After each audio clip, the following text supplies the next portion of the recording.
Yeah, there's different styles, but I would say that all sales leaders, wherever they are looking for the same success metrics, are looking at the same success of their organization, the same parameters, and what makes organizations successful and what things they need to improve. So I think we're all on the same quest, no matter where we are.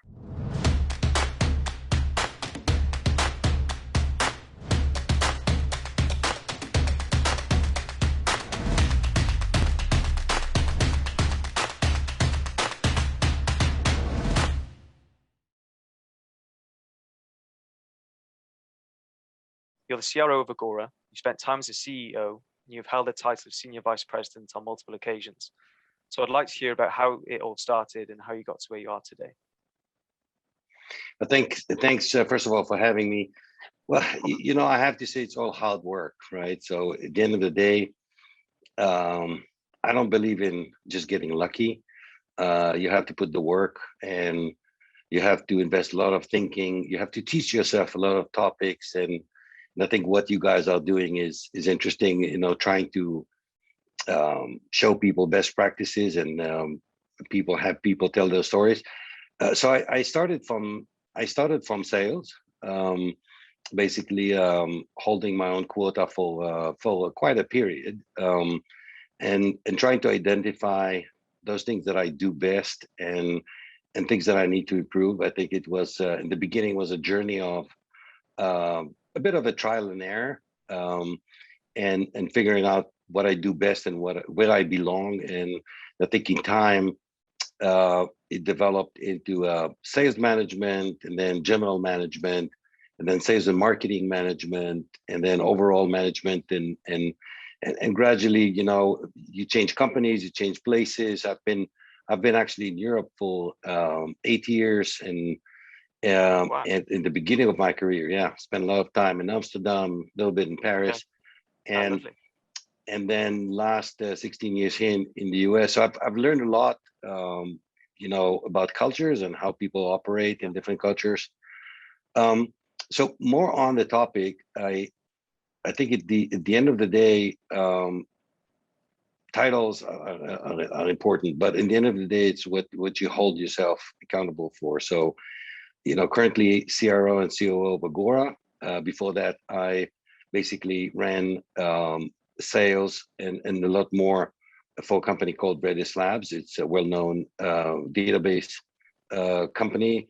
Before that, worked for Magic Software in a couple of continents. So all of that kind of gave me the experience, and you learn from everything, right? Like every morning you wake up, you learn new things, and I'm happy to be here to share some of it.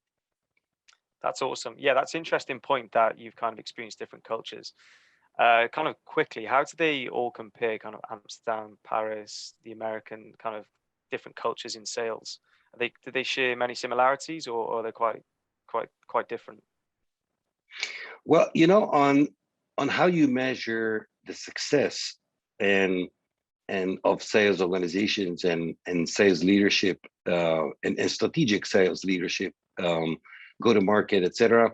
I think you'll find very common practices. I think where sometimes you find cultural differences would be in the way those techniques are applied, in for example, in the time frames that people measure them. I think the U.S. business culture is a little shorter, is a little snappier. People like to see things a little faster, and the thinking that I've seen in Europe was a little more gradual, a little more growth in steps, and in the US sometimes people are looking for the explosive growth. So there's different styles, but I would say that all sales leaders, wherever they are looking for the same success metrics, are looking at the same success of their organization, the same parameters, and what makes organizations successful, and what things they need to improve. So I think we're all on the same quest, no matter where we are. Awesome, fantastic. That's super interesting. So if we get into the themes, let's start with forecasting. Who does forecasting responsibility fall on? Is that do you leave that to the reps, or do you leave that to your vice presidents, directors? Well, that's a great question.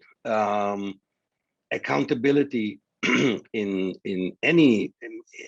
you do, accountability is important. I think, especially in sales forecasting, specifically, accountability is across the board. It starts with salespeople. It starts with actually the BDRs and the SDRs, in terms of properly qualifying, opportunities to the point where they have enough knowledge of the potential deal or no deal, and they have the integrity and the data integrity, and they reflect that in data integrity, writing down things, organizing them in a way that the rest of the organization can understand. Then it goes to basically the sales organization that is the recipient of this information, or, for example, meetings from BDRs, and they have the same responsibility. They have to take all this information, requalify it, and make sure that they're looking at the right opportunity for the organization or for the product. So there's a good fit between the customer needs and what the customer is trying to achieve, and your product and your offering. Yeah. And there's no technology holes, or there's no you're not talking to someone who's looking to implement that in 3 years, because then your forecast is going to be off. So I think the first level of forecast accountability starts with pipeline.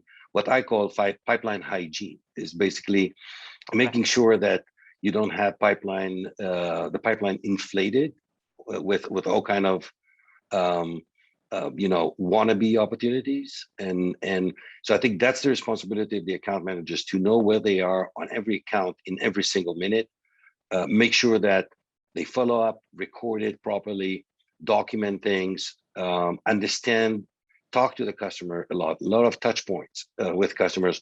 That makes for a precise forecast, because when you talk to an account manager, hey, account ABC, where do they stand? The account managers will be able to actually say it. Now, having said that, a lot of the account managers' reports and ideas of accounts, they all roll up into a team report, and then into a company report. And I think this is where the accountability of sales management comes into play, whether it's, checking with the account managers, inspecting the forecast, discussing it, qualifying it together with the account managers, sometimes going into calls with customers to verify that a number is the number, understanding the metrics of your account, and not just understanding what they want, but understanding their business objectives. Where are they taking this from their business perspective, right? All that will serve you right when you're the sales leader trying to formulate the forecast. And now I'm going to tell you something else, maybe will surprise you. When it gets to sales management and maybe CRO level forecasts, there's also an element of feel. So you need to feel, you need to have a good feel for the details. You need to learn the mechanisms, the mechanics of the engagement with accounts. You need to understand the funnel management. You need to understand the buying personas. And I think if you understand all the go-to-market avenues, the buying personas, how they behave, buying cultures, et cetera, it's much easier for you to produce forecast accuracy, because sometimes a salesperson will say, well, that deal is 90% closed. And then when you look at the details, you review them with your perspective, you would say, that's a bit of a happy ears right there. It's probably more 50% close or 40% close, or maybe there's a miss here, or mismatch between the sales stage and the forecast estimate. So those are details. But at the end of the day, a sales leader is required to have not just an understanding of the actual account and how they roll up, but also have a good enough feel for the business so you can actually express your opinion.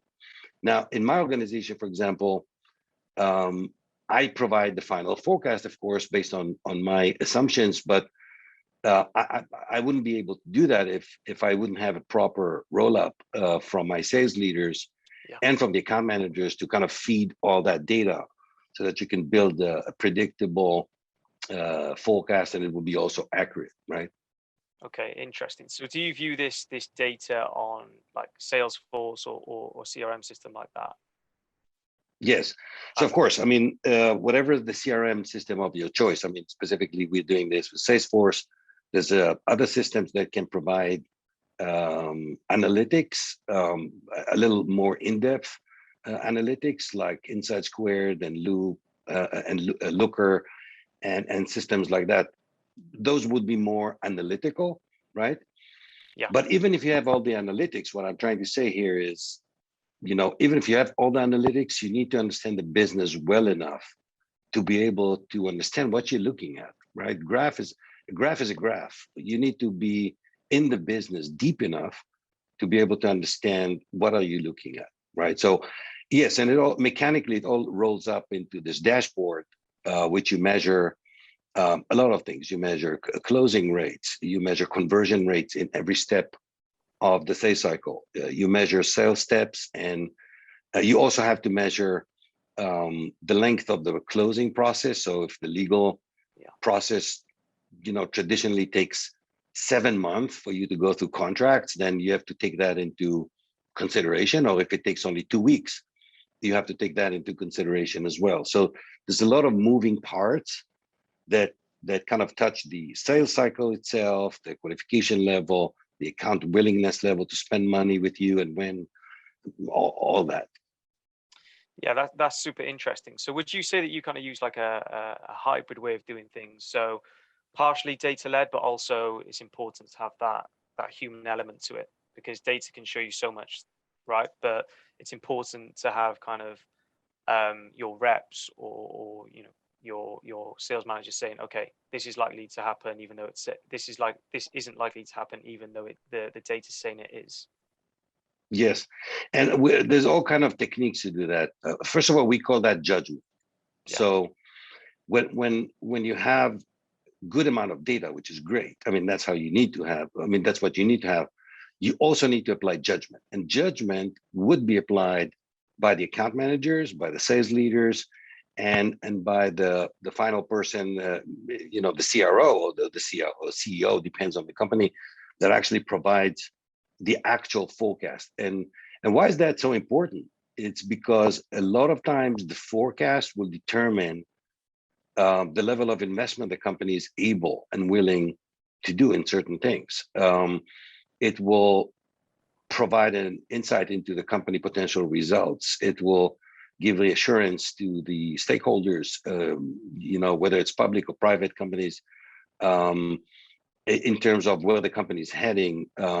There's also startups in early stages where it provides an idea in terms of burn rate. Like if the forecast is very high, burn rate will be very low. So there's a lot of things that feeds into. That's why it's a very critical process, and you need to use a lot of systems and a lot of data, but also a lot of judgment. And there's a lot of tricks. I can share one trick with the sales leaders here. Is sometimes, even if you do a weighted forecast, which means you weighing the probability of winning, sometimes I discuss that with account managers and ask them yes or no questions, like, do you think that this deal will close this month? And don't tell me 50%. You need to tell me now yes or no. And miraculously, from a data analytics perspective, you see that if you do a linear forecast versus a weighted forecast, they add up. Most of the time, if your forecast is solid, you'll find that those numbers, they tend to be identical, almost identical. And it's a way for you to check yourself. Wow, interesting. So on that, kind of what forecasting processes have you built that have aided that? Or on the flip side, what forecasting processes are you looking to build? Personally, I'm a believer in several sales methodologies. A medic and challenger, would be two. Okay. So I use especially in the business, for example, like Agora, that's complex. Those deals are complex, and the long-term engagement is long-term. I tend to use both of them. So first and foremost is account plan. So if you do proper account planning, for example, using medic planning sheets that are in place, you could plan specifically for the strategic accounts, the larger accounts. You could plan your destiny a little better because you have a lot more information on the accounts, and the account team would follow a plan, which actually makes the forecast more accurate, because if you have the data and the knowledge of the accounts, your forecast, your predictability will increase. So that's one way of looking at it. Second, of course, is the dimension of systems. So everything has to basically be documented in a system. And in my case, currently it's Salesforce, but there's other options out there. It's important that you'll have an aggregation capability, which means you'll have 100 opportunities the team is dealing with. So you need to be able to see all 100 in an aggregated way to be able to see your overall picture. Because sometimes you're looking at 100 deals, it's very hard to determine what your overall picture is, right? And third is analytical infrastructures, to have enough people and for example, sales operations is an important function in that story, but also data analytics, to actually be able to analyze the numbers from different slices. Like win rate is good, but it's not enough. You need to know what is your win rate in a specific segment of the market, or what is a win rate in a specific size of deals. Like maybe you could be excellent at closing small deals, but those deals will not move the needle fast enough. So you need to improve on the other metric, which is win rate when it comes to larger deals. And you need to know what that large means for you, like in terms of numbers, and then you set up those criteria, and then you start measuring them separately. So it's not just the overall forecast as one lump sum, but it's actually knowing how to analyze it, and put it in small pieces, and identify bottlenecks and things you need to improve on. And you know what? It never ends. I mean, you always have to improve a lot of things, and sales is very dynamic. Despite of some people think sales is actually an art form. It's something you perfect, with years and practice. It's not something that people are quote unquote born with first day, right? Yeah, for sure.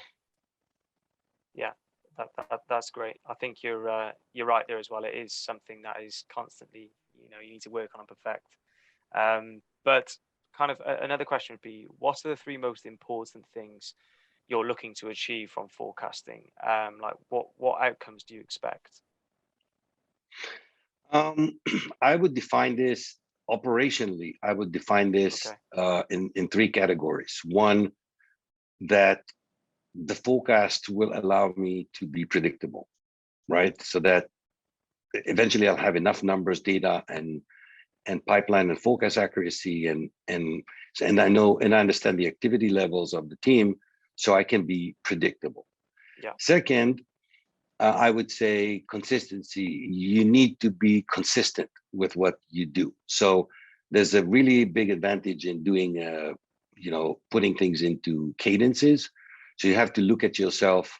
It really depends on the company, right? Some companies can look at themselves weekly, but I tend to think more in months and quarters and years. Measuring yourself quarter to quarter, but also year over year, and as well as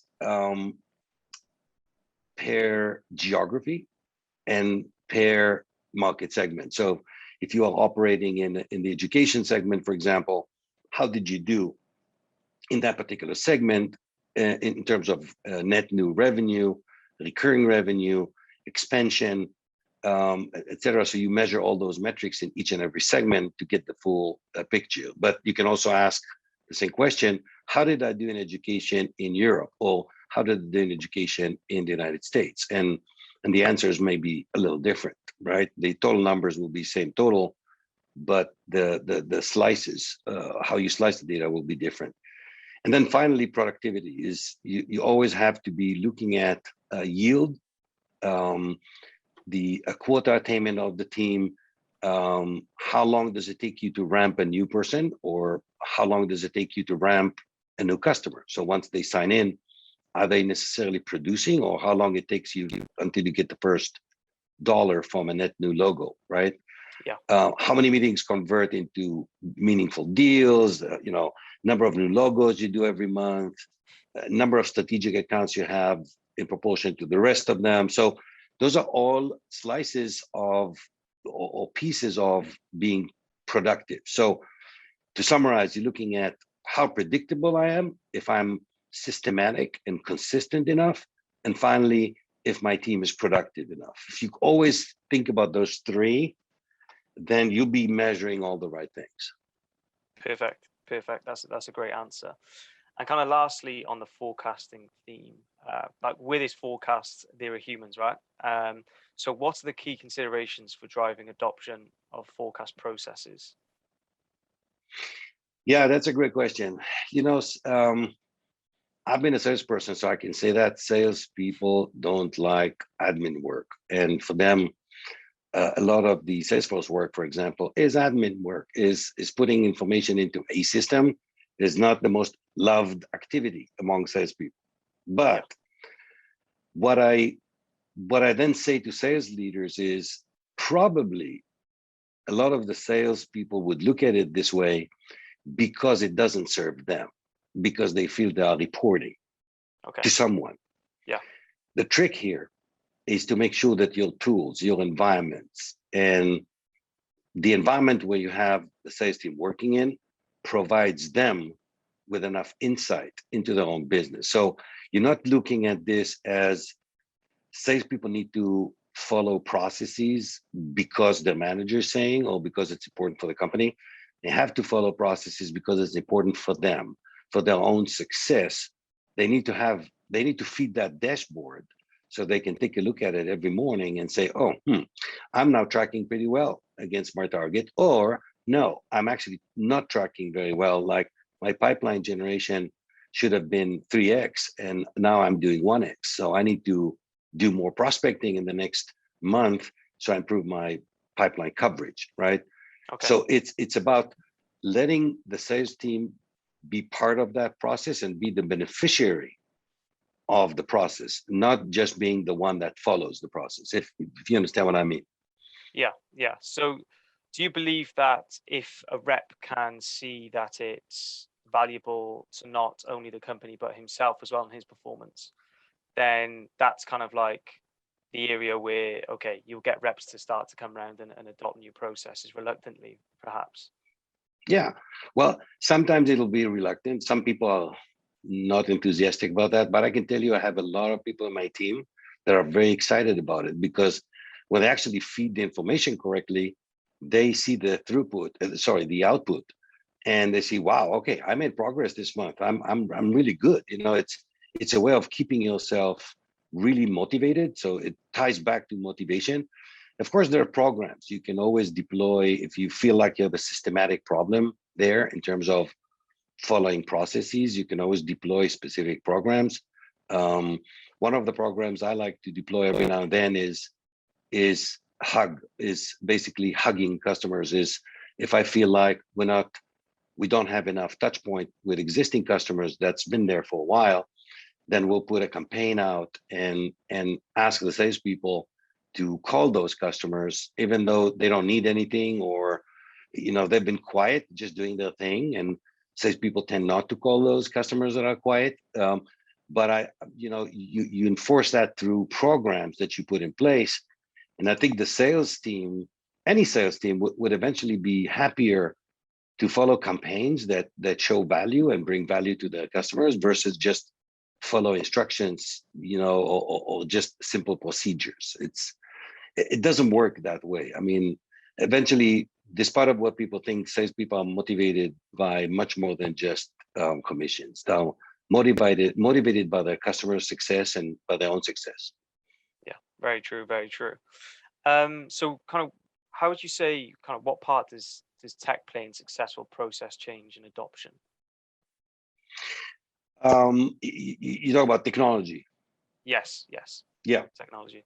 So, for me, for example, golden principle is that as much as I can, try to keep input into one time, which means that if you input data as a salesperson or anyone else, by the way, into a system, you don't expect to input this data twice. You want the integration inside the organization, the technologies, the different systems we use to be properly integrated so that the technology leverages the team and now the team is working for the technology, right? So tech plays a very high important, and tech and systems in general play a lot of a big role in keeping the information succinct, integrated, and preventing from people from doing the same things time and again and again. Like if you have to do 5 reports and put the same information 5 times, obviously you get frustrated, and that will make you someone that will have to fight with all the time to fill up those reports, and you always ask yourself, why am I doing this 5 times? 5 times. Like, why can't I do this once? So technology is an enabler of that entire cycle, everything from the beginning of the marketing funnel all the way to the end to deal closing. Systems and processes and how they connect they are very crucial. Perfect. And kind of going back to adopt getting reps to adopt it, how do you get key influencers or champions of something involved in process change? Like, what does that look like, and how does that help you as a CRO? Are you talking about influencers internally or externally? Yes, like internally. champions, internal champions who support it, yeah. It's great. It's actually a great point to make here. I think you in every organization you'll find champions in specific domains. For example, you'll find people that are more data oriented, or you will find people that are more inclined or gravitating towards a specific segment. The trick here is to introduce them into a process in the smoothest way possible without making the rest feel like, okay, that education expert is now taking over, or that social expert is now taking over my sales process, right?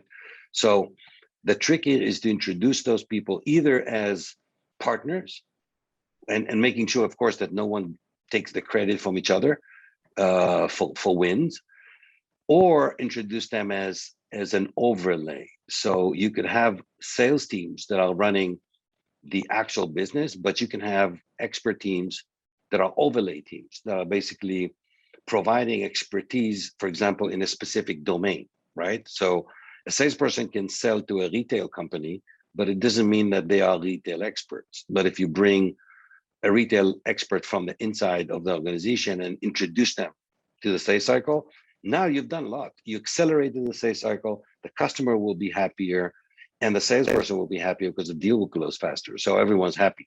You just have to make sure that the credit system behind this is well structured so people don't fight for credits.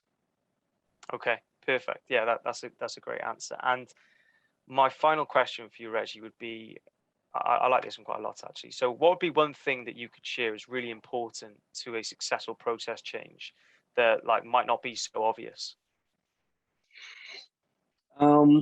Continuity. So maybe it's a surprising answer for you, but I think when you are trying to impact change,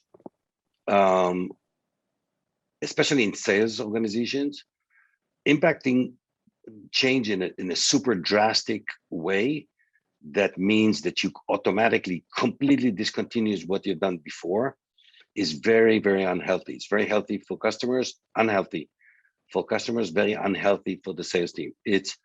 I believe that if you are a good sales leader, you will find a way to impact the change while respecting anything that's already in mid-flight, and find creative ways to make sure that none of that is getting interrupted. For example, to give you an example, if you decide to introduce a pod approach into sales, which means you will take one specific account and then you bring in 6, 7 people because the account is big enough to be involved in this overall project, right?